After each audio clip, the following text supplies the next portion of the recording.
Good morning.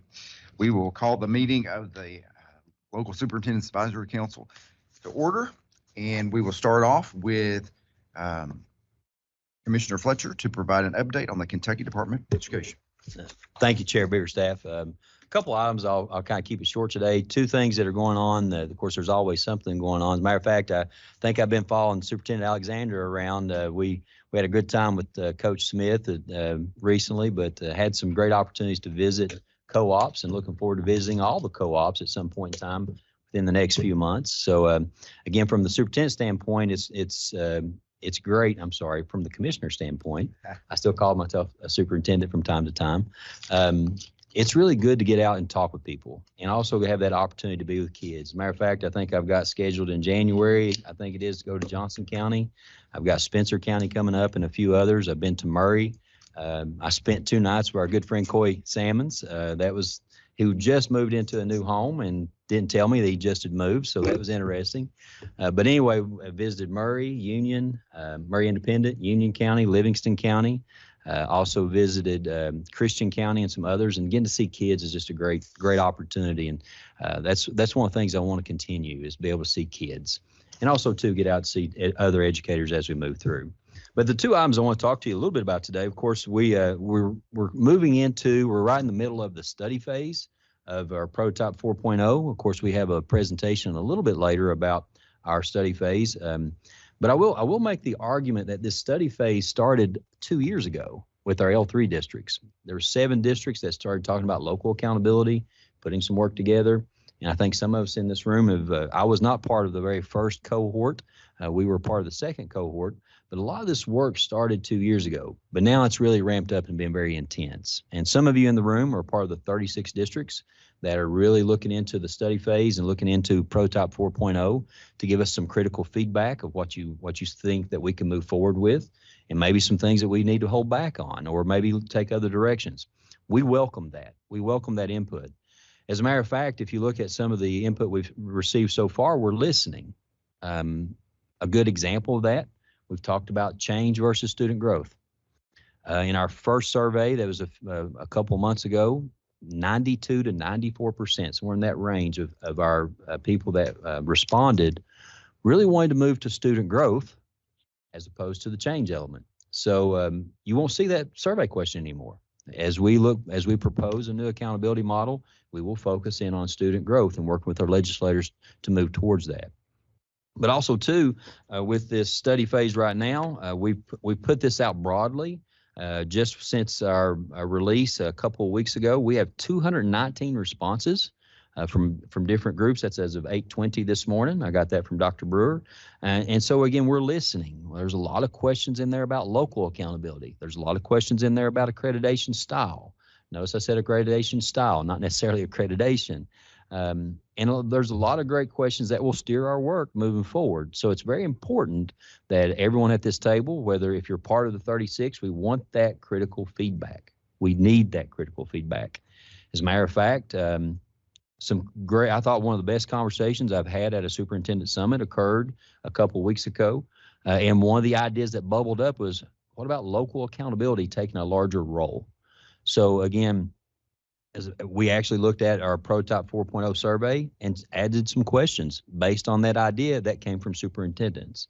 So I want everyone to know, and I think everyone understands, that we're listening. Our group listens. Dr. Stafford, Rhonda Sims, Ms. Sims, and others here, we're listening to that input. So it's very important to get that in.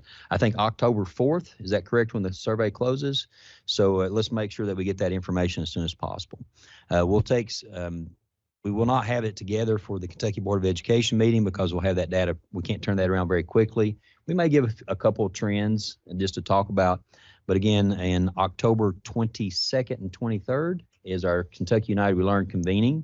So we'll take all that data in and say, okay, what's our next steps? So again, this is one of the reasons why I applied to be commissioner, is let's do an accountability system that means something to our people, to our students.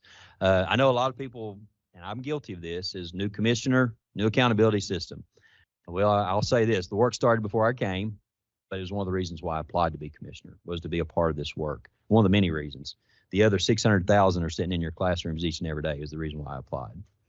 The other item as an update is the Continuous Improvement Summit that's going on in Lexington. I'll be leaving from this meeting. Again, we'll take whatever time we need to go over everything, but I'm going to take part in the Kentucky Improvement Summit that is put on by our OCIS group here.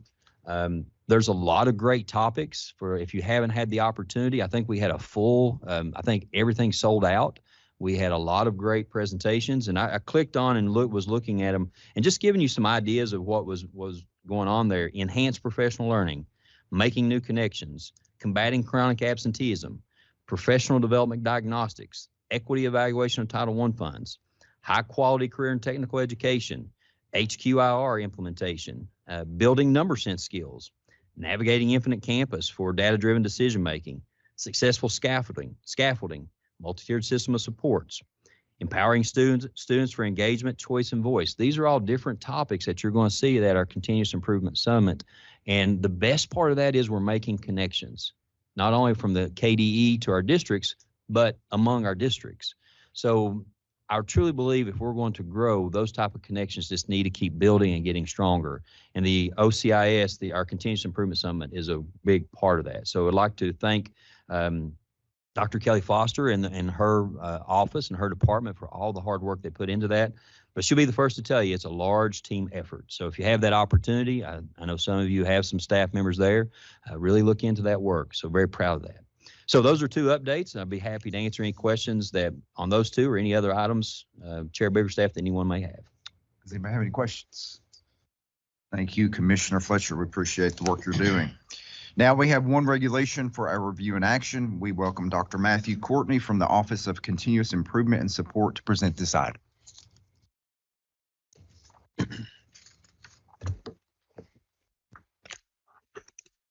Good morning. I have, as Chair Biggerstaff has said, I've got one regulation here for you to consider this morning. This is 704 KAR 365 complaint procedures for programs under the Elementary and Secondary Education Act. So this is the process that we use if a recipient or a grant applicant thinks that the department has violated the Every Student Succeeds Act in awarding funds or calculating formulas. You will see throughout the regulation, I feel like I'm just a little close to me. Throughout the regulation, you'll see a list of items that have been added. It's the same list in, I think, 4 different places. What's happened here, the U.S. Department of Education has updated their federal regulations, and we are now required to include this list in our regulations. Basically, every step of the way from the original complaint through our determination through the appeals process must now include the list here, A through H, of different materials, legal analysis, copies of documents and artifacts to support the original complaint. So in the past, complaints could just have been a simple letter. Now it's a much more detailed complaint process. All these changes were made to comply with changes in federal regulation. So with that, I'll pause to see if I can answer any questions. Does anybody have any questions for Dr. Courtney? All right, do I have a motion to recommend approval of the proposed amendment to 704 KAR 365 complaint procedures for programs under the Elementary and Secondary Education Act of 1965? I've got a motion. Do I have a second? Second. We have a motion and a second. At this time, we'll have a roll call vote. Ryan Alexander, Yes. Kurt Biggerstaff, Yes. Tom Cochran, Yes. David Cox, David Cox, yes. Will Hodges, Will Hodges, yes. Sheila Mitchell, Sheila Mitchell, yes. Russ Tilford, Russ Tilford, yes. David Trimble, David Trimble, yes. Henry Webb. Yes. Okay, Chair, all members have voted. All right, thank you. To conclude our meeting, Meredith Brewer from the Office of the Commissioner will provide an update on the Kentucky United We Learn study phase. I normally don't. You're doing a dual role here. Welcome. Well, Dr. Brewer, let's be honest, it is unusual for you to dual role, maybe triple, quadruple roles. It's probably more of Depends on the day. the better choice of words there. Happy to do it. So as Dr. Fletcher mentioned, we are currently in the study phase of our United We Learn efforts. Many of you have probably seen our moonshot pathway. So Many of you also were part of our development of our prototypes. We are on the 4.0 version, which was released earlier this month. Those have been shared in a variety of ways as we've worked through sort of the culling of ideas and generation of different options to get us to the 4.0 version. We had an opportunity to share that with superintendents during the superintendent webcast. And so we went through the different components that are under consideration. And as part of the study phase, as we sort of move closer to the moon there, we knew that it was really important to hear from as many people as we possibly could, and also address questions that were generated as part of the prototype development process. So as our team and the Cool Council members were working on those prototypes, there were questions that emerged that we wanted to be sure we addressed as we moved toward a potential formal proposal. So there are 5 work streams as part of the study phase. We have different members of the Cool Council working within these different streams. We have different representatives who are sort of charged with collecting all of this data. So as you can imagine, our hope is that at the conclusion of the study phase, we have a large amount of data that we can review and feel confident in the next steps that we hope to take. So as we go through the different streams, I am going to highlight an example of the study questions. Some of the work streams have a lot of study questions that they are hoping to answer. Others had more sort of narrowed focus. So happy to answer any questions as we go through these streams. The first, the Cool Council members have been asked to interview role-alike interviewees. So we have helped develop some interview protocols that speak to the different components of the prototype, as well as questions that are specific to different roles. How would students be impacted if some of these changes were implemented? How would families feel if they had access to different data in a reporting platform? So we hope that our members are able to interview several different individuals so that we can have representative feedback. And what's great about the Cool Council, and I know you've heard updates on this before, we were really intentional with the composition of the Cool Council so that we felt like it was reflective of the Commonwealth. So we have family members, students, teachers, superintendents, principals, business members. And so hopefully we're able to get a lot of really strong data out of these interviews. We have here the guiding question: how will the reporting of this new vibrant learning indicator, should that be included in the future proposal, prioritize and advance equity for all students? Yes, Dr. Filcher. To add to that, very thankful for the legislators that have been coming to our last. We had 5 legislators that were a part of the last Cool Council convening to have their input, because eventually it's going to come on to their table. So again, to have their input now, I think is very, very important. So, and even on some of the surveys, there is the drop box, are you a legislator? You know, there's different choices of different roles that you play. But again, we're trying to get input from all categories to see how should we move forward. So again, very thankful that we've had 5 legislators, and hopefully we'll even have more in October. That's great. The next stream we have, and you are all probably aware of this work. So our Division of Innovation has hired, through support of our competitive grant for state assessment, several innovation specialists that are located regionally so that they can help your schools and districts consider how you can embed deeper learning into every student's experience. So those innovation specialists are working with districts to sort of do an inventory of where you are right now. And that's going to be really important data for us as we think about the future proposal, because when we think about kind of what runway is needed, we'll need to have that information about where everyone is right now so that we can come up with a reasonable plan for the different stages of implementation. So some of the guiding questions that this preparedness inventory hopes to address are: what milestones would indicate a readiness to scale performance assessments? And to what extent are districts ready to implement a vibrant learning experience indicator? So you should be receiving an invitation from an innovation specialist to help you go through what is a very detailed inventory of a lot of different elements of deeper learning. So we are prioritizing those 36 districts that Dr. Fletcher mentioned who are part of our focus groups, which will be the next work stream we discuss. But the hope is that we get all 171 districts inventoried here in the next few months. So as I mentioned, we are doing those very intentional focus groups that have the 18 L3s who have been part of this work from the beginning, and 18 non-L3 districts that were selected as sort of matching pairs to the L3 districts so that we can think about the perspective of the prototype from those different districts and to be sure that we have a representative sample across the Commonwealth.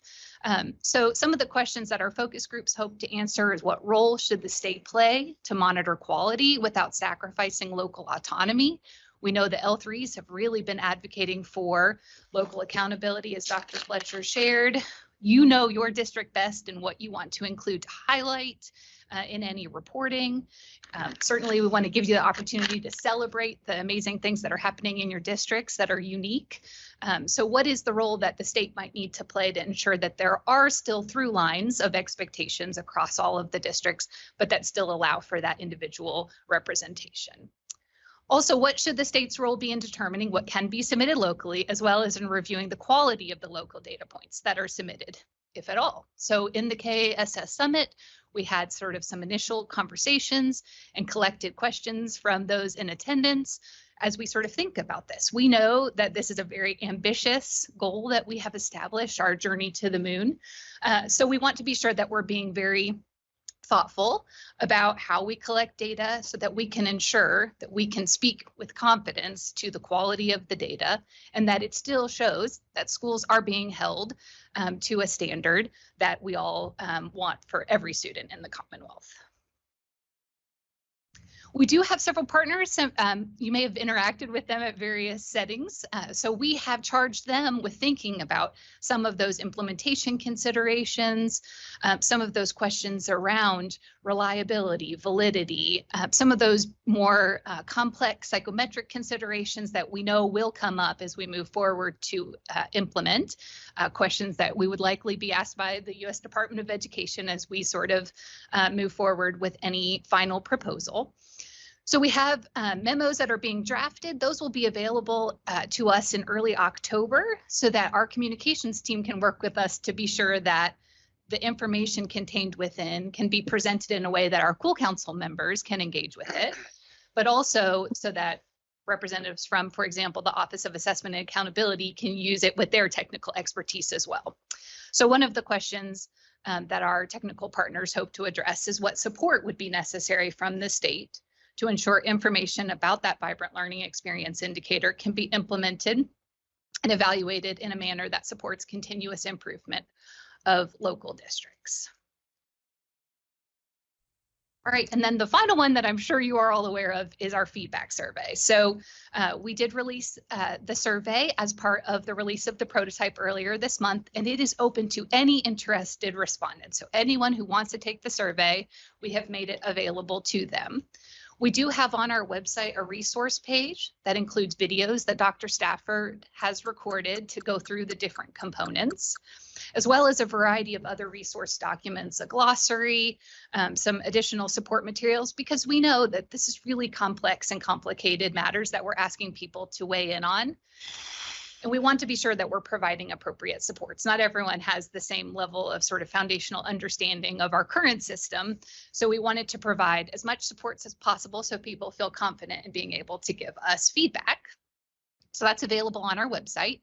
As Dr. Fletcher said, this survey will be open until October 4th. Relatedly, you also probably received an email from your education cooperative inviting you to complete the survey. So one thing we wanted to do was to have a specific survey link for superintendents that was sent through the co-op so that the co-ops could support you in completing the survey and making sure that we have all of our districts represented through that particular survey link. That's in collaboration with our focus group. So the Office of Continuous Improvement and Support is sort of working in conjunction with that original survey as well as the focus groups. And then we also have the feedback survey that is open publicly. Some of the questions we hope to answer to be valuable to all learners, what types of timely and actionable instructional information should be provided through a through-year model. We know that's one of the components that's been suggested, is that in lieu of just a summative assessment, that we have the option to have interim assessments with perhaps the spring administration counting toward accountability. And also, what kinds of resources and supports will districts need to provide greater access to vibrant learning? So we know that this is a big lift, and we want to be sure that the department is walking alongside you and providing as much support as possible so that we can achieve this goal. So as of just this morning, a little after 9 o'clock, we have 220 surveys. So one more came in from when I gave that original number. And one of our board members really challenged us to get as much feedback as we could from as many people as possible so that we really do, as I said, feel confident that every perspective is represented. You know, the challenge of this work is we sometimes find ourselves in an echo chamber where we're sort of speaking to people who we know already have similar perspectives as us. We want to be sure that we are going outside of that and that we're getting a fuller picture of what everyone is hoping to accomplish. So out of that 220, you'll see that we have community members, we have many district assessment coordinators, we have family members and guardians, school administrators. You'll notice that we do have just 15 superintendents, but just to remind you that we do have that additional separate link that you've been asked to complete. I think we have around 90 responses to that survey. That is sort of separate and will be combined together when we go through the review. However, this is our time, and I'm sure Dr. Fletcher will echo this. If you have not completed this survey, please do so, because we would love to be able to say that every district has completed the survey and provided their honest feedback about where we are. Speaking of, where do we hope to go next? So the Cool Council convening is actually October 21st and 22nd. I think I may have given you the wrong date there when I nodded before. So the 21st and 22nd, Monday and Tuesday. During that Cool Council convening, we're going to present the data that we've collected. Some of the responses in the survey are in the form of open response. So we do have some qualitative data that we're going to have to go through and look for emerging themes. And we know that that is sort of an arduous process. So we will take some time to do that from October 4th until that convening in on the 21st. We have the quantitative data that we'll collect where we'll be able to show what the representation of those different groups are on each of the questions that were posed. And we also will have those technical memos presented with the hope that our members will be able to deliberate on sort of where we are on the proposal. What components are sort of emerging as the most popular and with the greatest support? And where do we have some elements that people are still sort of on the fence? Where do we need to have additional information to feel confident that everyone is comfortable with where we're moving forward? We don't expect to have 100% consensus on whatever version of the proposal ultimately moves forward into the advocacy phase. However, we want it to be trending in the right direction. We certainly don't want to move forward with something that has great concerns associated with it. So during that Cool Council convening, the members will also say, we really haven't heard enough from, for example, students. They'll have a little bit of time from the 22nd of October until the week of November 18th to be really intentional about some data collection with those groups that they've identified. So hopefully they can use those modified interview protocols, perhaps an additional survey, and go out and really try to get those voices captured before we move forward. Hopefully, we've sort of proposed this plan, and we'll see if it sort of rolls out as intended. The week of November 18th, we'll have a virtual Cool Council meeting where we will ask the members to endorse the sort of formal proposal out of the council. No more numbers, so it won't be prototype 5.0, 6.0. We're going to say this is the proposal that the council members want us to move forward with into the advocacy phase. If they positively endorse during the week of the 18th, the next step will be to bring to you all that proposal during your meeting on November 26th for you to discuss and potentially consider your formal endorsement of the proposal as drafted. Following LSAC, we'll then have the same activity with our board where we'll ask them to review the proposal and potentially endorse it. Should the proposal be formally endorsed, then we will formally enter into the advocacy phase where we will have a challenging but hopefully successful journey ahead of us, where we will work with our legislators who have been really active members throughout this process, as well as conversations with the U.S. Department of Education to see what is feasible. I fully anticipate, just as we have with any other big initiative, changes to happen throughout that process, right? There will be we have to find compromise, and I'm sure that there will be additional things that emerge as part of that process that we'll need to address. But hopefully, if we're successful, we will have a official bill for the General Assembly to consider with the budget appropriation that would be needed for official implementation for consideration during the 2026 legislative session. So that is where we are right now. Can I answer any questions about the study phase, or Dr. Fletcher, anything you want to add? As far as when we go through, I've been really impressed with the input that we're receiving. I think it's been very genuine. Everybody's been, if we have concerns, these are things, and then also to the celebrations. But also too, I want to take the opportunity to thank the KDE staff, particularly with Rhonda Sims and also Jennifer Stafford and everyone that works on this, and Sarah Snipes and so many others, Dr. Brewer also too.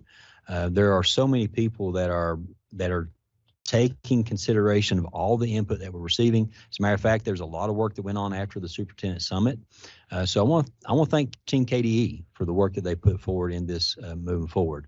Now, this isn't an aggressive timeline. You can see this. This is very aggressive, and we're hoping to be able to stay on this timeline. But if there's some type of roadblock, obstacle, we may have to punt it back a little bit. All right, but this is our goal. This isn't an aggressive goal to try to have these things moving forward. But again, the input and the data that you are providing either through surveys, through the co-ops, all that's very important. But again, if you have any comments, we'd be, about the process or about what you're seeing, we'd love to hear that at this time, if there's anything you'd like to add. Anyone have any comments? I have a few. Always do, right? So I want to commend you, KDE, for seeking all the feedback. I personally filled out now 3 surveys, and I skipped the first one, so it would have been 4 because I let my team fill it out. So thank you. We're one of the 18, and we plan to hopefully get a lot of people involved. So that's always important. Just a couple of things. You referenced VLE indicators. So is there a list of VLE indicators, and if so, can we get those?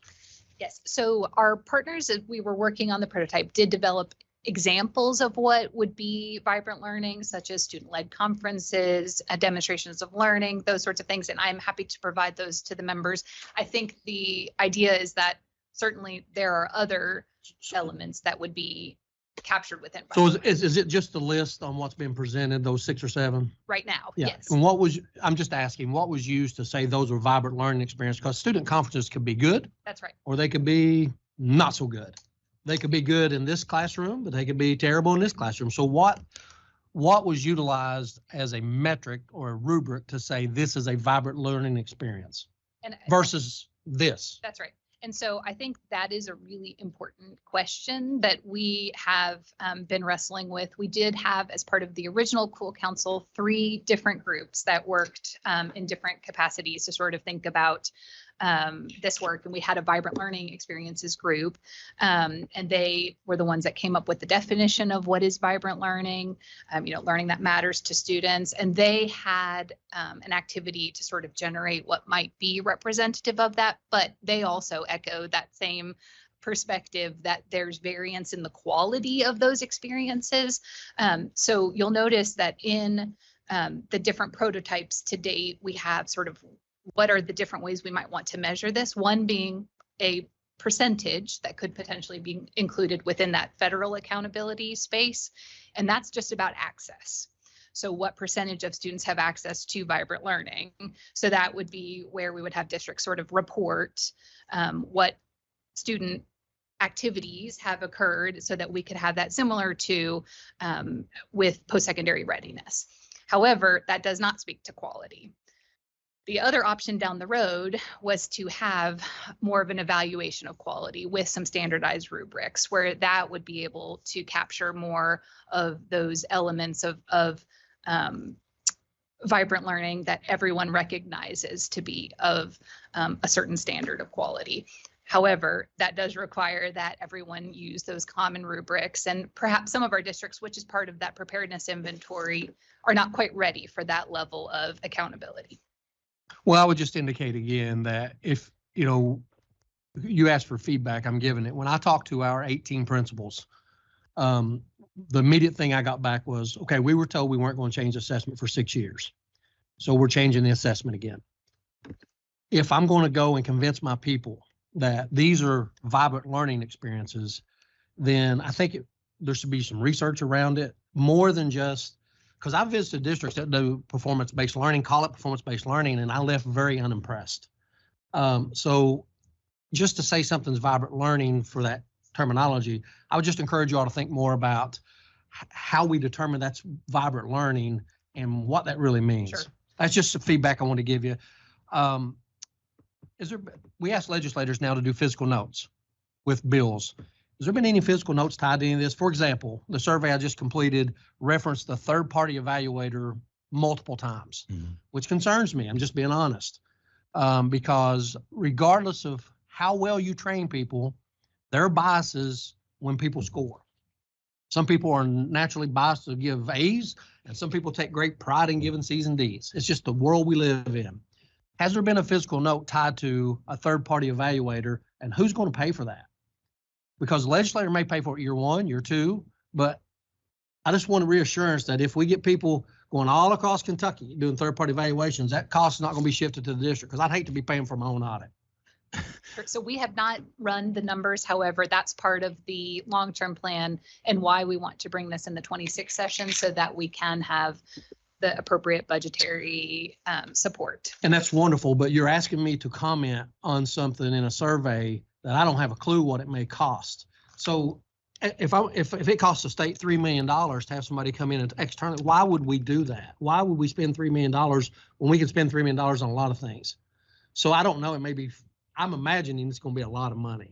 Well, I think to answer that question, I think is for validity. Not only do we want to make sure you talked about rubrics, making sure that these are quality. When we talk about quality, vibrant learning experiences, that you and I both have gone into districts and felt like, wow, we've learned something. Yeah. But we've also walked out and said, okay, that's not exactly what I expected. So to have those type of rubrics, if you will, this is what it looks like, but also having districts to work together on those. But at the end of the day, I think that a third party to come in and give that type of evaluation. And honestly, personally, I'm not looking for a score as much as I'm looking for, and again, this may come out and be different in a survey, as these are things that are very strong within a district, and these are things that we'd recommend for improvement when we look at that third-party evaluator. Now, the data may come back and people want more of a, how do we look at this as being a score into the overall accountability?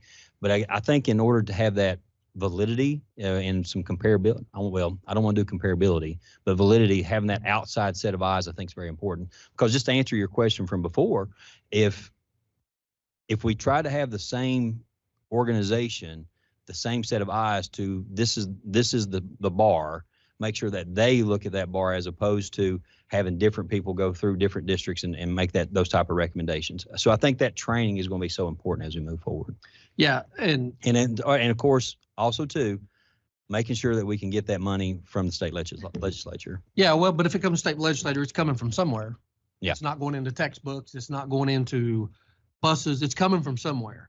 So my question is we use our central question is the use as a resource improve student achievement in a measurable way over time? If paying $2 or $3 million to have somebody come into my district and say, yeah, they're doing some things good, if it's not worth that, I would ask that you consider that. That's all I'm saying. On top of that, I'm assuming we're going to go right back through and I hate to use the P word, I won't use it, the portfolio word, but everybody will have to be trained. Everybody, these vibrant learning, when I was here last time, I talked about the definition of vibrant being enthusiasm, excitement. Well, a lot of those things are going to turn to compliance. I'm just telling you, I'm just being very truthful with you. People are going to go to the training. They're going to put things in place to be able to comply with the auditor that's going to come in and make sure that it looks like X. Who's going to pay for all that training? We have 1,000 teachers. Who's going to pay for all that training? Has the physical note been put on that? I can't imagine what that'll cost Jefferson County and Fayette County. Who's going to pay for that training? Is the legislator going to give my district $1 million to pay for excess professional development to train teachers to be ready for that? Is there a fiscal note with that? We have not generated any fiscal notes yet. So I think that you're asking really important questions. Robin is, I mean, you can speak to sort of at what point in the process we would typically start to consider the budget, since we're still formulating what the proposal will look like. We haven't really tied any numbers to any of the components yet. But I think that related to your question, we have been talking about what does the pre-service teacher experience need to look like so that we have students entering into the teaching profession that are more prepared to implement vibrant learning, right? So we don't want to have the process be they have a traditional teacher preparation program and then they enter into your districts and need to be sort of recalibrated to vibrant learning. We really, that should be the core of their teacher prep experience. And what does it look like for students to have opportunities that are engaging and meaningful to them? So that's one element of that. But of course, a lot of the work to date that the department has invested time and money into has been around this shift in the student experience and thinking about vibrant learning. So I would imagine all of our professional development supports will continue to have that as a critical element. And those are things that we hope to continue to provide to districts free of charge or at a reduced fee. So, you know, we really want to be intentional, as I said, to walk alongside districts throughout this process, but very aware that there are a lot of costs associated with all of these things. What I'm referring to with costs is if we have 4 days and we have some, you know, MTSS, we're doing literacy, we got numeracy coming. So where are the extra days of PD that we have to pay for going to come from for an elementary teacher to learn all of the vibrant learning indicators, protocols, rubrics? Because if you're an elementary educator and you're self-contained in this state in the next 12 months, you are intensely involved in professional development with literacy and numeracy, and plus social studies, science, the new writing requirement. That's right. So what I'm saying is if we're paying our teachers extra to do all these trainings, who's paying for that? Well, and to answer that question, I think our first step has been, the approach we've taken is what is the ask? You know, what exactly we're looking for. And that's what the point of this study phase is, to get that information back. Now that we get into that, then that goes into what type of funding are we asking for? Now, our hopes as we get as much funding as possible from our state legislature, but again, without sacrificing others. For example, one of the big asks that we have as one of our legislative priorities is putting funding back into professional development. So that could be something that could look into it. I can't answer on what we would get from the state legislature, but that would be what we would advocate for. And again, getting those type of that feedback of, okay, where do we put this in? How do we do that? That's why we're putting the study phase out there, so we can get that back. Yeah, and that's why I'm sharing, you know, people say all the time, why have you been negative about it? I'm not. I've been practical. Mm-hmm. Because you've been a superintendent, you know, here's the way it generally works. We do it, we like the sound of it, we implement it, and then districts are stuck paying. In my district, you're talking probably $250,000 to $1 million for training. Mm-hmm. And then nobody thought about that. So all I'm asking is, where's the fiscal notes? I'm completing surveys and I'm sitting there thinking about these things. So the reason I'm saying the things I'm saying is because once again, you're talking 3 years down the road. I mean, mm-hmm. I don't want teachers and districts in this Commonwealth stuck with bills because we didn't speak to this up front. Mm-hmm. So if the legislator don't fund it, don't do it. Mm-hmm. That would be my request. And the last thing I would say is, once again, you know, I just keep saying, everybody I've talked to about this is just please be practical. It sounds great. It looks great. But if we're going to do this, let's take it all the way through. When it's implemented, what does it mean to the teacher and what does it mean to the student? That's right. And if you haven't been in those roles, it's hard for you to really comment. Mm-hmm. It sounds wonderful to say we're going to have vibrant learning experience all across Kentucky, but the practicality of implementing the system we're talking about is way more complicated. And I keep saying that over and over and over. Thank you all. And Dr. Webb, I think one of the things that stuck with me that in our last meeting that we talked about is we want to avoid this becoming a checkbox. I really don't. If that's where we end up with this, I say stop now. I don't want this to be a checkbox. Where does this actually change or improve that student experience? How does it help our teachers to make decisions tomorrow about an assessment that happened today so they can, and they're already doing those type of things within our districts, but how can we make that part of the assessment model? So if it's going to become a checkbox, I say stop now. I agree with you wholeheartedly. What we want to make sure is it's something that we all believe in, we have buy-in, and then at the end of the day, this local accountability, what that model looks like for you from a local standpoint is if you change accountability, it'll be up to you. Like we have different districts now that are going through different revisions of their local accountability model because they felt they've talked to their local people. This is how we want it to change. Now, the federal guidelines, however those change, that's up to the federal government. But something, if we can have all this buy-in, get all this pushed in, and then two, you make great points about fiscal notes and the cost. If we can move forward with this, then I don't see a need to change accountability unless someone locally wants to change their local model about that.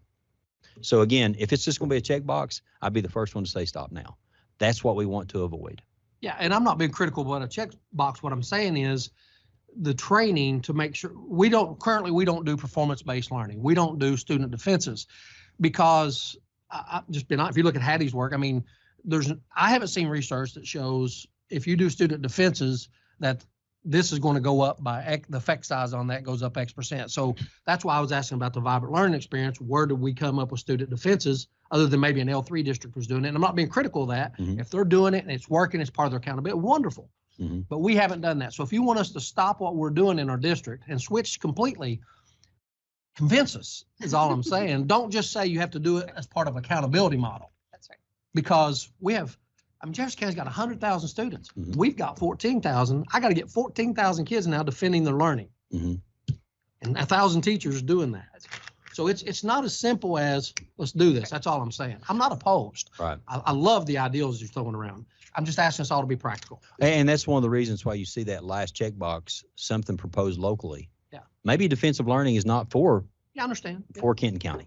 Maybe it's for some others. So that's why we want to make sure that it's applicable to you, to your businesses, to your people, to your teachers, to your students. So it doesn't say you have to check every one of these. Maybe there's some out there that makes more sense for Kenton County or for Pikeville or for Johnson County. It may not be a defensive learning. But for Shelby County, on the other hand, it makes perfect sense. Absolutely. They've been working on this. And they've been doing a great job. And if you've attended some of those, they're very vibrant. It's something that's very important. But again, given that local option of what do you think is vibrant learning within your district? And you've got data to support that. Last comment, I promise. What you just said makes a ton of sense, Commissioner. So are there opportunities or might there be opportunities for Pikeville Independent to say, would you consider this as a vibrant learning? Absolutely. So in other words, the indicators aren't closed. Absolutely. You're absolutely correct. And again, that's why if we're really talking about personalized learning, if we really talk about local accountability, we can't close it. You can't, because what's needed in Johnson County versus Cumberland County versus Edmonson County is going to be different. And then also the type of resources that you have are very different.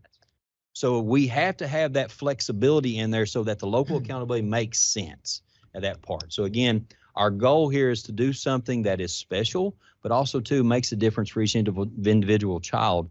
And sometimes geography plays a role in that. Absolutely. And what's available there. So again, there is going to be flexibility, but we want to make sure that we have that opportunity to learn from each other too. Wonderful. And I think what we have tried to emphasize throughout this process is that we know that we're asking for a big shift Yes. in how we operate.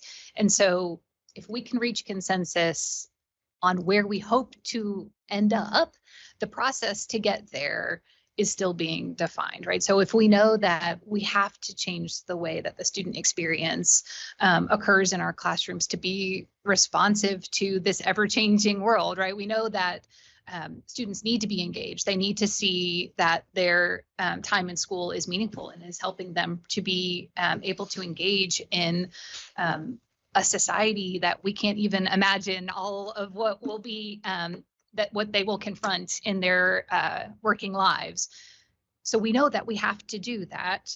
But part of that preparedness inventory is about where are all of our districts, because we want to be practical. And I will say, Dr. Webb, I'm nothing if not practical. So I hear you.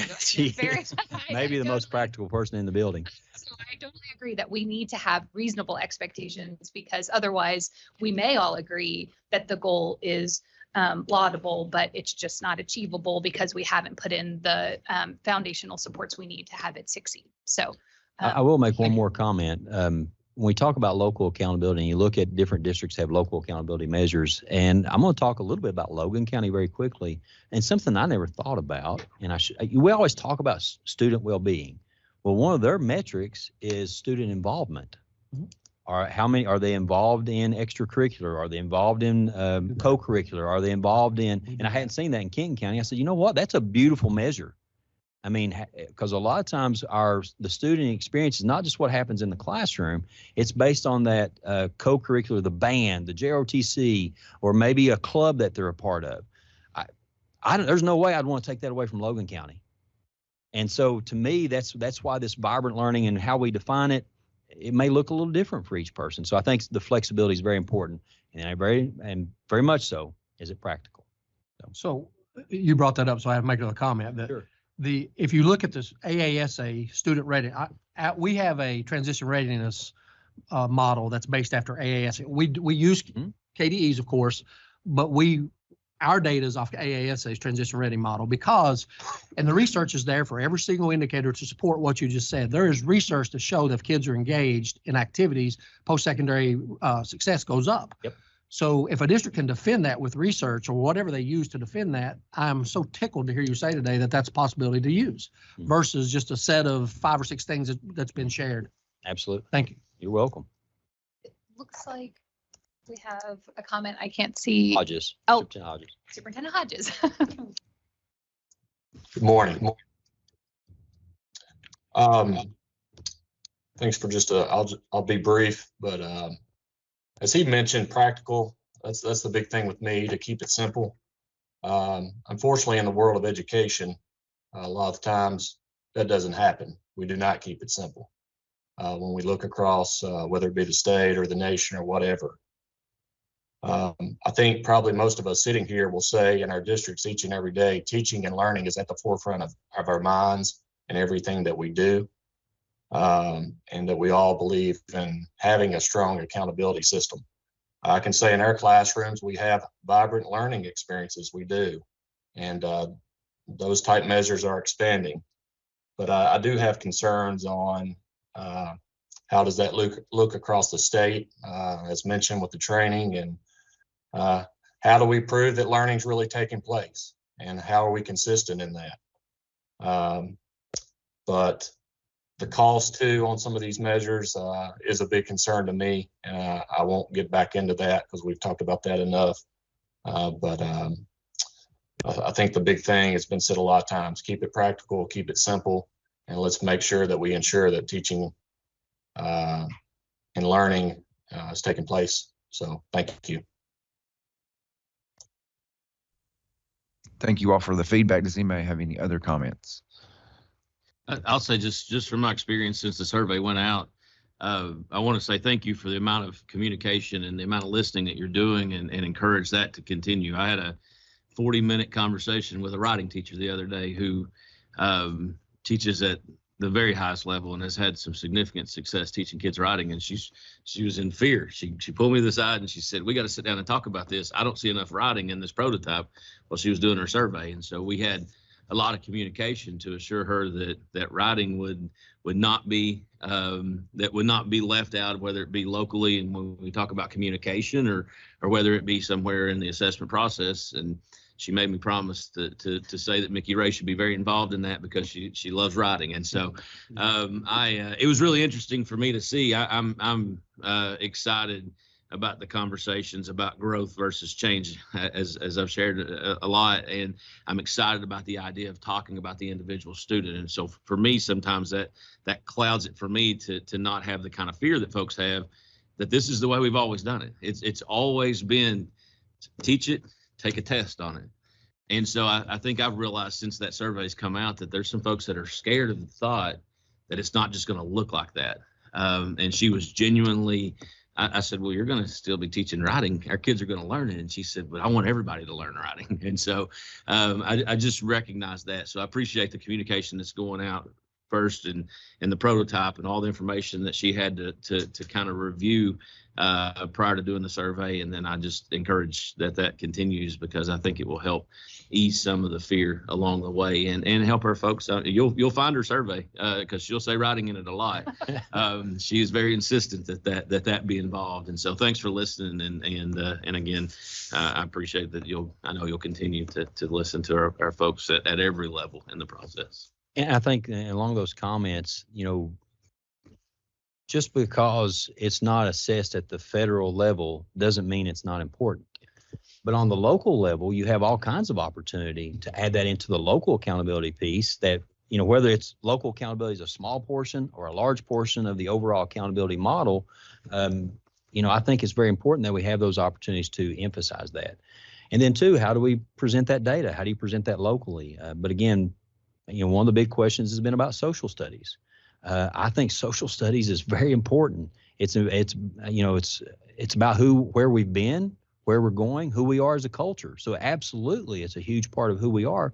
But how do we assess that? Is that something that needs to be done locally, or is that something that needs to be on a state level? So those are the kind of questions you see in that survey. Just because it's not assessed doesn't mean that we don't hold it in high esteem or high regard. Now, some people would argue against that. But then I think that's the importance of that local accountability piece. Do we attack that from a state level, federal level, or do we really look at it as a local accountability? That's why we need that input back on those surveys. Anybody else? Thank you all for the feedback. Thank you, Dr. Brewer, for leading this work, and Dr. Fletcher, same thing. I've often heard that planning is more important than the plan. So I think that what you're doing is in the right direction, and I know you will continue to gain feedback, and we look forward to seeing the proposal. Yes. Before we close, I do want to recognize a young lady in the room, Dr. Robin Kinney. This is she's supposed to work till Monday, but she's informed me she won't be here on Monday. And I said, I'm not sure I've signed off on that day off yet. So I will probably approve that leave day, but I want to take just an opportunity to thank her for her service to the department, to the students of the Commonwealth, but also too, I'd like for her to have an opportunity to address this group since this is her last week here at KD, as formally last week. She's on my speed dial just so everyone knows. But Robin, I'm sorry to put you on the spot, but didn't want to get